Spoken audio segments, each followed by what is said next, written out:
ISKCON Akola youth forum निर्मित संकेत बोंद्रे लिखित एवं निर्देशित पेश कर रहे नाटिका डॉक्टर द्रौपदी। अरे भाई तेरी भाभी आई नहीं अब तक। ज्यादा मत बोल, भाभी तेरी है, मेरी तो जान है वो। अरे यार चुप कर दो ना, मेरी तो मुमताज है वो। हाँ ठीक है, आज किसी भी तरह उसे पकड़ कर ही चलेंगे। और फिर तो मजे ही मजे। अरे यार, ये मावाली आज भी यही खड़े हैं और रास्ता भी सुनसान है। हे भगवान, प्लीज मेरी रक्षा करना। भाइयों, अपनी हीरोइन आ रही है। अरे ओ डॉक्टर मैडम, कहाँ चली? हाँ, हम भी मरीज है, हमें भी चेक कीजिए जरा। हाँ, मैं तो बहुत ही सीरियस हूँ, मुझे तो ऑपरेशन की जरूरत है। चलिए ना, ऑपरेशन करते हैं साथ में। हट जाओ, छोड़ो मेरा रास्ता, वरना क्या? बोलो ना, किसी को बुलाओगी? बुलाओ, जिसको बुलाना है उसको बुलाओ। छोड़ो मुझे, बचाओ, छोड़ो मुझे, कोई है यहाँ, कोई है। अरे यार, फिर साथ से निकल गए, लेकिन अगली बार इसे दबोच लेंगे। हाँ भाई, वैसे भी सब्र का फल मीठा होता है।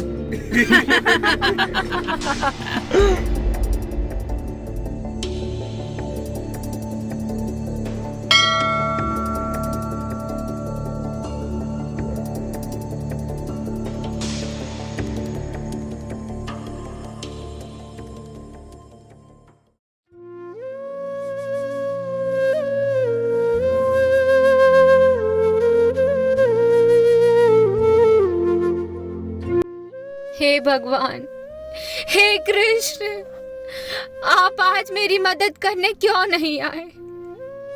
आज मैं कैसे तो भी बच गई, लेकिन कब तक ऐसे भागकर चुप कर जीना होगा? मैं तो एक डॉक्टर हूँ, लोगों की सेवा करती हूँ, फिर भी मेरे साथ ये सब क्यों हो रहा है? क्यों? हे गोविंद, आपने उस द्वापर युग में द्रौपदी की रक्षा की, लेकिन आज ऐसी लाखों द्रौपदियों को आपकी जरूरत है। हे कृष्ण, प्लीज आप आ जाओ। आपकी सहायता के बिना सब कुछ असंभव है। प्लीज आ जाओ, प्लीज।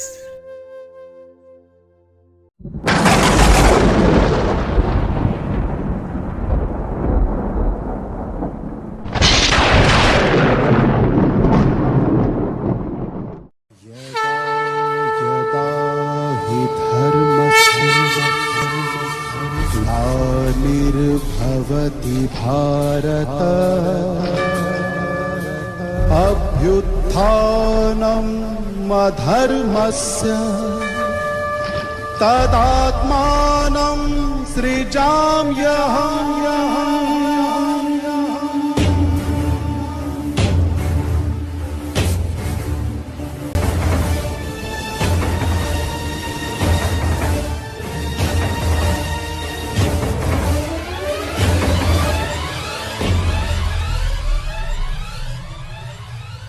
यदा यदा हि धर्मस्य ग्लानिर्भवति भारत अभ्युत्थानमधर्मस्य तदात्मानं सृजाम्यहम्।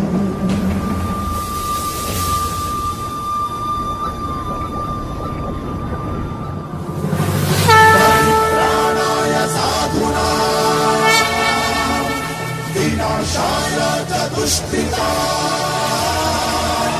यदा यदा हि धर्मस्य ग्लानिर्भवति भारत अभ्युत्थानमधर्मस्य तदात्मानं सृजाम्यहम्। परित्राणाय साधूनां विनाशाय च दुष्कृतां धर्म संस्थापनाय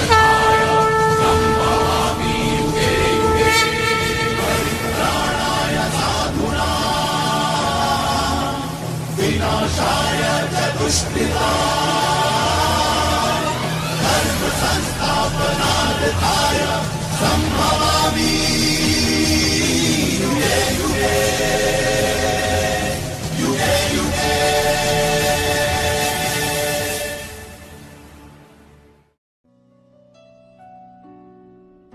उठो द्रौपदी, सखी।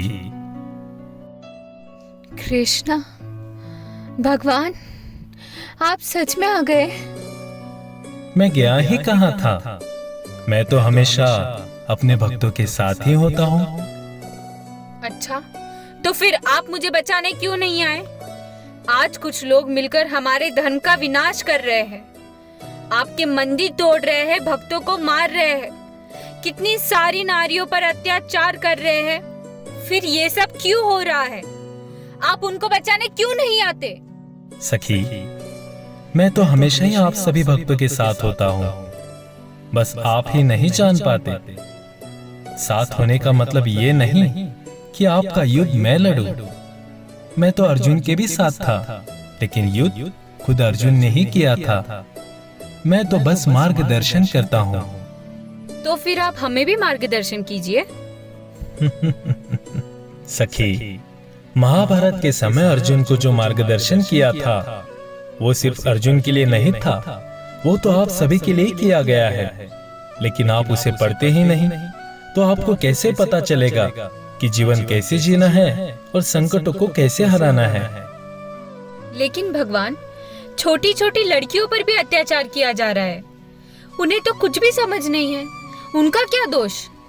जिस देश में नारी शक्ति पूजनीय मानी गई हो, उसी देश में नारी के मर्यादाओं का हरण हो रहा हो, तो वहाँ आंखें मूंद करके चुपचाप बैठ जाना कदापि अच्छा नहीं। ये कायरता के लक्षण है।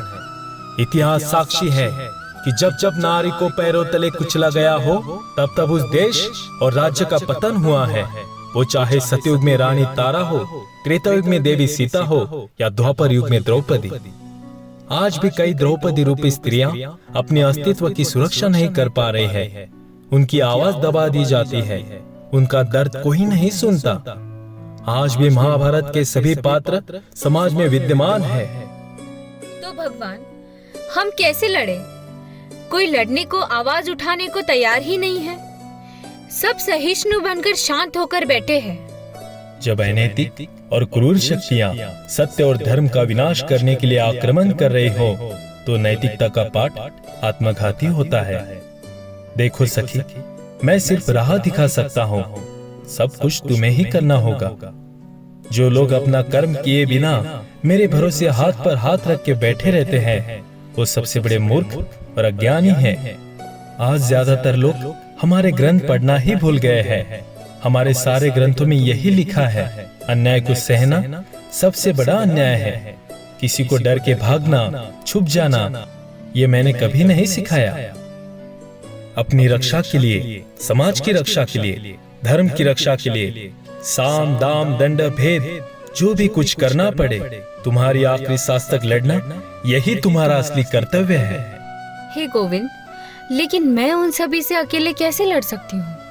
क्यों सखी, तुम्हारे पास शक्ति नहीं है? मैं सभी को शक्ति देता हूँ, बस उसे आपको पहचानना है। जो उसे पहचानता है वही फिर से अन्याय का प्रतिकार कर सकता है और धर्म की स्थापना कर सकता है। फिर वो उसके लिए अपना सारा बलिदान देकर भी धर्म के लिए संघर्ष करते रहता है। फिर वो भगवान रामचंद्र हो या भगवान परशुराम या विष्णु का वामन अवतार, और इस कलयुग में रानी लक्ष्मीबाई हो या शिवाजी महाराज या संभाजी महाराज, धर्म की स्थापना करने के लिए संघर्ष करने वालों की ही पूजा करता है ये संसार।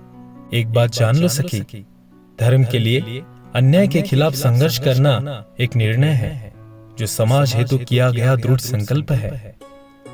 लेकिन ज्यादातर मनुष्य केवल प्रेम, पति पत्नी, पुत्र पौत्र आदि का सुख प्राप्त करने में ही अपना जीवन व्यतीत कर रहे हैं, और करोड़ों मनुष्य के भांति समय के प्रभाव में खो जाते हैं और उनका जीवन व्यर्थ हो जाता है। तुम्हारे कारण अपने धर्म को, समाज को कोई भी लाभ प्राप्त नहीं होगा, तो ऐसे जीवन जीने का क्या अर्थ है?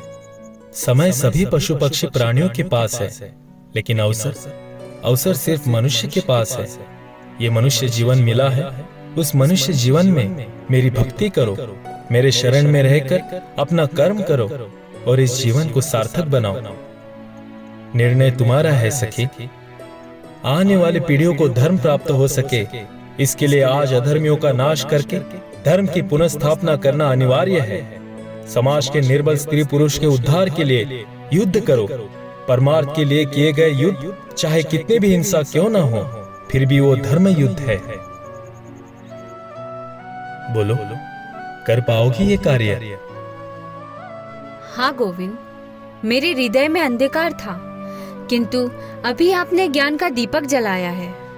अभी इस ज्ञान के दीपक की रोशनी से मैं सभी उन मेरे जैसे जो अंधकार में जी रहे थे, उन सभी की मदद करूंगी। हे प्रभु, मुझे आशीर्वाद दीजिए।